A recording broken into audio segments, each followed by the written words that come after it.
Suzuki Gixxer 250 খুব শীঘ্রই বাইকটাকে দেশীয় বাইক মার্কেট মানে বাংলাদেশে লঞ্চ করা হবে। এটাকে লঞ্চ করা হবে নেক্সট ইয়ারে মানে 2024 সালে। এটা তো খুব শীঘ্রই। 250cc সেগমেন্টে এটা একটা নেকেড বাইক। অনেকে এটাকে নেকেড স্পোর্টস বাইকও বলে, কারণ বাইকটাতে 6টা গিয়ার ইউজ করা হয়েছে।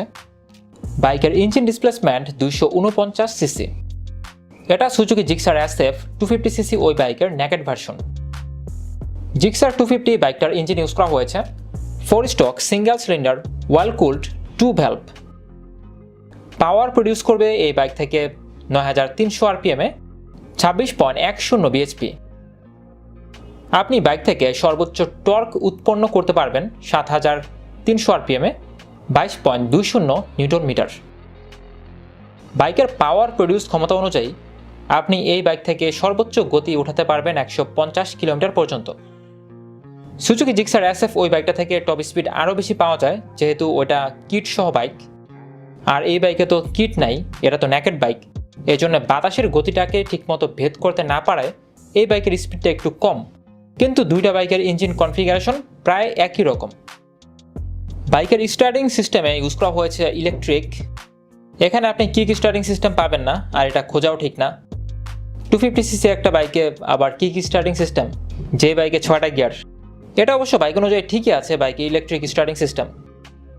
ফুয়েল সাপ্লাই সিস্টেমে আপনি পাবেন ফুয়েল ইনজেকশন বা FI, আর মাইলেজ পাবেন 30 কিলোমিটার প্রতি লিটার ফুয়েলে। আরও কিছুটা কমও পেতে পারেন যদি আপনি হাই থ্রোটল দিয়ে বাইকটাকে রাইড করেন তখন। বাইকটার সাসপেনশনে ফ্রন্ট ইউজ করা হয়েছে টেলিস্কোপিক, আর পেছনে থাকছে সুইং আর্ম মনোশক। এটা অন্য বাইকের মতোই অ্যাভারেজ, এটাকে খুব একটা অ্যাডভান্টেজ বলা যাবে না। ব্রেকিং সিস্টেমে বাইকের দুই জায়গাতেই সিঙ্গেল ডিস্ক ব্রেক এবং ইউজ করা হয়েছে ডুয়াল চ্যানেল ABS। বাইকের ব্রেকিং বাইট যথেষ্ট স্ট্রং, আর এটা স্ট্রং হওয়ার আরও একটা কারণ হচ্ছে বাইকের টায়ার সাইজ অনেক বেশি মোটা। ফ্রন্টের জায়গাতে টায়ার সাইজ 110, পেছনের জায়গাতে tyre size 150। Dual channel ABS plus fat tyre সব মিলিয়ে ব্রেকিং বাইট এক কথায় অসাধারণ। রাইডিং সিটের উচ্চতা নিয়ে একটু ঝামেলা আছে, কারণ এটার রাইডিং সিটের উচ্চতা 800 মিলিমিটার, যেটা অনেকের জন্যই কমফোর্টেবল না। যাদের উচ্চতা 5 ফুট 6 বা তার চেয়ে বেশি তাদের জন্য এটা ঠিক আছে, কিন্তু এর চেয়ে যাদের উচ্চতা কম তাদের জন্য এটা একটা হ্যাসেল। 12 লিটার একটা ফুয়েল ট্যাঙ্কের ক্যাপাসিটি থাকছে। 165 মিলিমিটার বাইকের গ্রাউন্ড ক্লিয়ারেন্স।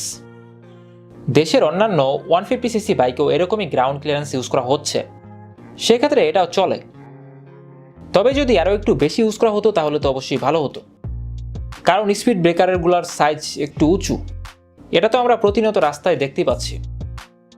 156 কেজি বাইকের ওজন। এই বাইকটা নিয়ে আপনি তো কমফোর্টেবলভাবে হাইওয়েতে রাইড করতে পারবেন, কিন্তু সিটিতে সমস্যা হবে যারা নতুন বাইক রাইড করছেন তাদের জন্য। তবে যারা অনেকদিন যাবৎ বাইক রাইড করছেন তাদের ক্ষেত্রে এটা কোনো প্রকার সমস্যাই না। বাইকের হেডলাইট, টেল লাইট, ইন্ডিকেটর এই 3টা লাইটিং সেটআপই থাকছে LED লাইটিং সেটআপ। তবে বাইকের হেডলাইটে অবশ্যই প্রজেকশন LED ইউজ করা প্রয়োজন ছিল, কারণ বর্তমান সময়ে এটা প্রয়োজন, অনেক বাইকে ইউজ করা হচ্ছে। মিটার কনসোল আপনি পাবেন ফুললি ডিজিটাল একটা মিটার কনসোল। এখানে বেসিক সকল প্রকার ইনফরমেশনই আপনি পাচ্ছেন। স্পিল্ড সিট থাকছে। এটার জন্য বাইকটাকে অবশ্যই স্পোর্টি লাগে, এটা বলতেই হবে। আপরাইট পাইপ হ্যান্ডেলবার হওয়ার কারণে আপনি যদি লং টাইমে বাইকটাকে রাইড করেন আপনার ব্যাক পেন তেমন একটা হবে না। আপনি যদি পাওয়ারফুল একটা নেকেড বাইক নিয়ে দূর দূরান্তে রাইড করতে চান সেক্ষেত্রে এই বাইকটা আপনার জন্য একটা ভালো সাপোর্ট দিতে পারবে, যেহেতু লং টাইম রাইড করলেও আপনার ব্যাক পেন হচ্ছে না। এখন আসে সবচেয়ে গুরুত্বপূর্ণ বিষয়, বাইকটা যখন বাংলাদেশের বাইক মার্কেটে লঞ্চ করা হবে তখন এই বাইকের প্রাইসটা কেমন হতে পারে। এখন আমি বলি সেটা শোনেন। বর্তমানে বাংলাদেশে যে জিক্সার FI ABS বাইকটা রয়েছে ওই বাইকটার প্রাইস হচ্ছে 2,66,950 টাকা। যাই হোক, এখন মূল কথা হচ্ছে এই বাইকটার যখন 250cc লঞ্চ করা হবে বাইকের প্রাইস হবে 3 লাখ টাকার উপরে, আর এটা পালসার N160 থেকেও বেশি হবে।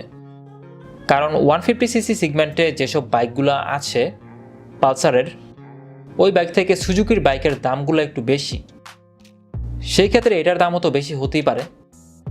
এখন এই বিষয়ে আপনার কি মনে হয় জানাবেন কমেন্ট বক্সে।